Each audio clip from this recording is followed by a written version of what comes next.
Hello दोस्तों, मैं संदीप मिश्रा आप सभी का स्वागत करता हूं आपके यूट्यूब चैनल एसएम क्लासेस में। दोस्तों, आज के इस वीडियो में हम बात करेंगे आपके बीएससी बॉटनी ब्रायोफाइटा से जुड़े हुए एक इम्पॉर्टेंट जनरा एंथोसिरास के बारे में। तो आज के इस वीडियो में हम एंथोसिरास से जुड़े हुए इसके क्लासिफिकेशन, हैबिट एंड हैबिटेट और साथ ही साथ इसके एक्सटर्नल स्ट्रक्चर के बारे में जानेंगे। तो आइए आज के वीडियो की शुरुआत करते हैं। तो यदि बात करें हम इनके सिस्टमेटिक पोजीशन यानी कि क्लासिफिकेशन की, division Bryophyta, class Anthocerotopsida, order Anthocerotales, family Anthocerotaceae और जीनस है एंथोसिरास। यदि हम बात करें इसके क्लास एंथोसिरोटॉप्सिडा की, तो इसमें केवल एक सिंगल ऑर्डर है जो कि है Anthocerotales. Anthocerotales is divided into two families by Muller in 1940 and Prosker in 1951, Anthocerotaceae and Notothylaceae. तो मूलर और प्रॉस्कर इन दोनों साइंटिस्ट ने ऑर्डर एंथोसिरोटेल्स को फिर से दो फैमिली में डिवाइड किया। पहली फैमिली थी एंथोसिरोटेसी और दूसरा था Notothylaceae. Family Anthocerotaceae included 5 genera Anthoceros, Phaeoceros, Dendroceros, Megaceros and Spiromitus. तो फैमिली एंथोसिरोटेसी में 5 जनरा है, एंथोसिरास, फियोसिरास, डेंड्रोसिरास, मेगासिरास और स्पाइरोमाइटस। तो आइए थोड़ा हम एंथोसिरास के बारे में जानते हैं। It is represented by 6 genera and 300 species. तो एंथोसिरास की 6 जनरा होती हैं और लगभग इनके 300 स्पीसीज रिपोर्टेड हैं। Widely distributed in temperate and tropical region of the world. तो ये मैक्सिमम आपको टेम्परेट और ट्रॉपिकल रीजन में देखने को मिलेंगे। In India Anthoceros is represented about 25 species. India में आपको इसके 25 जातियां यानी कि स्पीसीज देखने को मिलेंगे, जिसमें कि जो 3 स्पीसीज है जैसे कि एंथोसिरास हिमालयनसिस, एंथोसिरास इरेक्टस और इसकी एक और जाति है एंथोसिरास चैम्बेंसिस। तो ये तीनों जातियां जनरली भारत में वेस्टर्न हिमालयन रीजन में पाई जाती हैं, लगभग 8000 से 5000 फीट ऊंचाई पर। इसे सबसे पहले कश्यप ने 1950 में रिपोर्ट किया था। These species are also found in growing in Mussoorie, Kullu, Manali, Kumaon, Chamba valley, Punjab, Madras and in plains of South India. तो इसकी जो ये तीनों जातियां हैं, ये जनरली मसूरी, कुल्लू, मनाली, कुमाऊं, चंबा वैली, पंजाब, मद्रास और दक्षिण के जो समतल रीजन है वहाँ पर पाए जाते हैं। आइए नेक्स्ट हम बात करते हैं इनके हैबिट एंड हैबिटेट की। All species are terrestrial and cosmopolitan in distribution.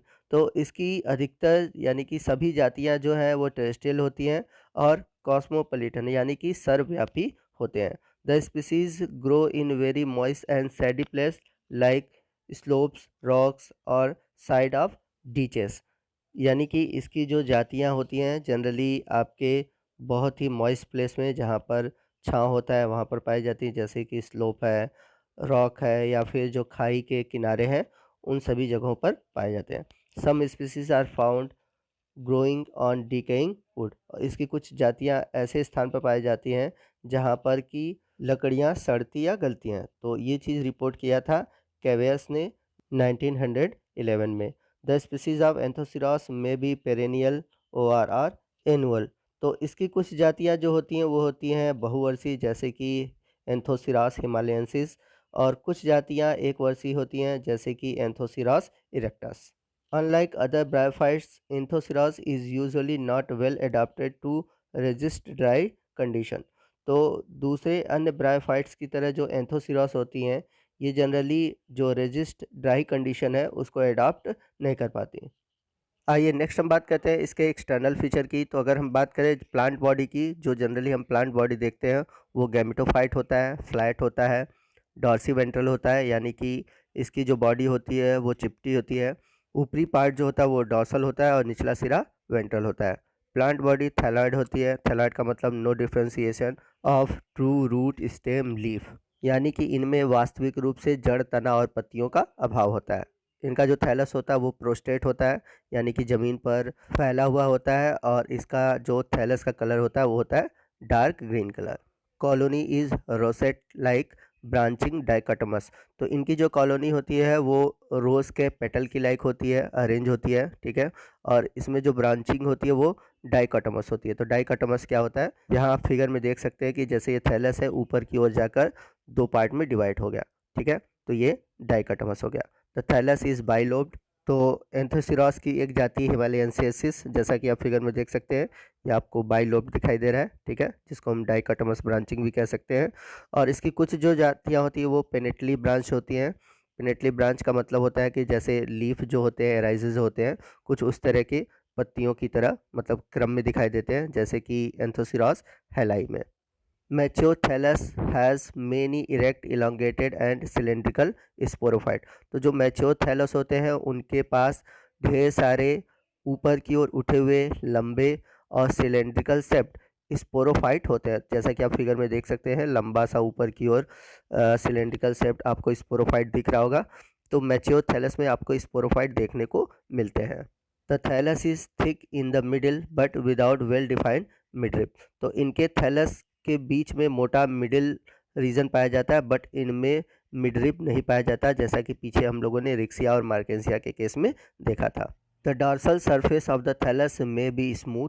तो एंथोसिरास की कुछ जातियों जैसे कि एंथोसिरास लेवियस के जो डॉर्सल सरफेस होते हैं वो स्मूथ होते हैं, चिकने होते हैं, but in some species the surface is velvety because of the presence of several lobed lamellae. लेकिन इनके कुछ ऐसी जातियाँ होती हैं जिनका डॉर्सल सरफेस जो होता है वेलवेट यानी कि मखमली होता है, जैसे कि एंथोसिरास क्रिस्पुलस।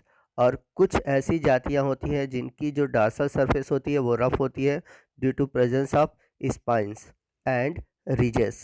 तो जैसे कि एंथोसिरास फ्यूजीफॉर्मिस है, इसका जो डॉर्सल सरफेस होता है वो कटीले या फिर रिजस यानी कि उभाड़ होते हैं, और इन उभाड़ और कटीले की वजह से ये रफ होते हैं, ठीक है, जैसा कि मैंने एग्जांपल बताया Anthoceros fusiformis. It is shining thick in the middle and without a distinct midrib. तो इनका जो मिडिल रीजन होता है वो चमकदार होता है और मोटा होता है, परंतु आपको मिडरिप दिखाई नहीं देगा, जैसा कि मैंने पीछे आपको बताया है। The ventral surface bears many unicellular smooth walled rhizoid along median line. तो जैसा कि फिगर में आप देख सकते हैं कि इनके वेंट्रल सरफेस पे ढेर सारे यूनिसेलुलर स्मूथ वॉल्ड राइजॉइड पाए जाते हैं, जो कि आपको मिडिल रीजन में देखने को मिलेंगे। Tuberculate rhizoid and scales are absent। तो इनमें ट्यूबरकुलेट राइजॉइड और स्केल absent होते हैं, जैसा कि आपने मार्केंसिया और रिक्सिया के केस में देखा था, परंतु इसमें ट्यूबरकुलेट राइजॉइड और स्केल नहीं पाए जाते। तो ये इंपॉर्टेंट पॉइंट है, आप इसको नोट कर लीजिएगा। Many small opaque rounded thick dark bluish green spot can be seen on the ventral surface. These are the mucilaginous cavity filled with Nostoc colonies. तो इनके वेंट्रल सरफेस पे आपको ढेर सारे छोटे छोटे अपारदर्शी गोलाकार थिक ब्लूइश ग्रीन स्पॉट दिखाई देते हैं, जिसमें कि म्यूसिलेजिनस कैविटी होती है, यानी कि चिपचिपा पदार्थ भरा होता है, जिसमें कि ढेर सारे नॉस्टॉक की कॉलोनी पाई जाती है। तो नॉस्टॉक आपने साइनोबैक्टीरिया में पढ़ा होगा, तो याद रखिएगा, बहुत ही इंपॉर्टेंट पॉइंट है। एक तरह से आप सिम्बियोटिक रिलेशनशिप को यहाँ पर देख सकते हैं। यहाँ पर आपको एंथोसिरास के थैलस के अंदर आपको नॉस्टॉक की कॉलोनी देखने को मिलती है। Mature thalli have erect elongated and cylindrical horn like sporangia.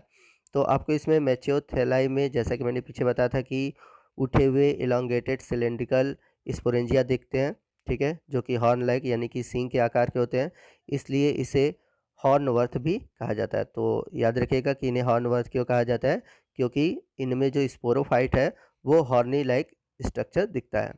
Each sporangium is surrounded by A sheath like structure on it's base, it is called इन्वोल्यूसर।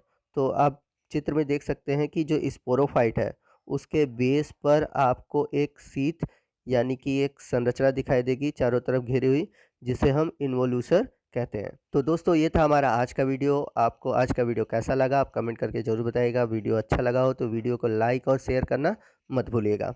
तो मिलते हैं वीडियो के अगले पार्ट में, जिसमें कि हम एंथोसिरास के इंटरनल स्ट्रक्चर के बारे में डिटेल से जानेंगे। तो अगला पार्ट मोस्ट इंपॉर्टेंट होने वाला है, क्योंकि एग्ज़ाम में इसके थैलस का VTS आता है। तो मिलते हैं नेक्स्ट पार्ट में, तब तक के लिए जय हिंद, जय भारत।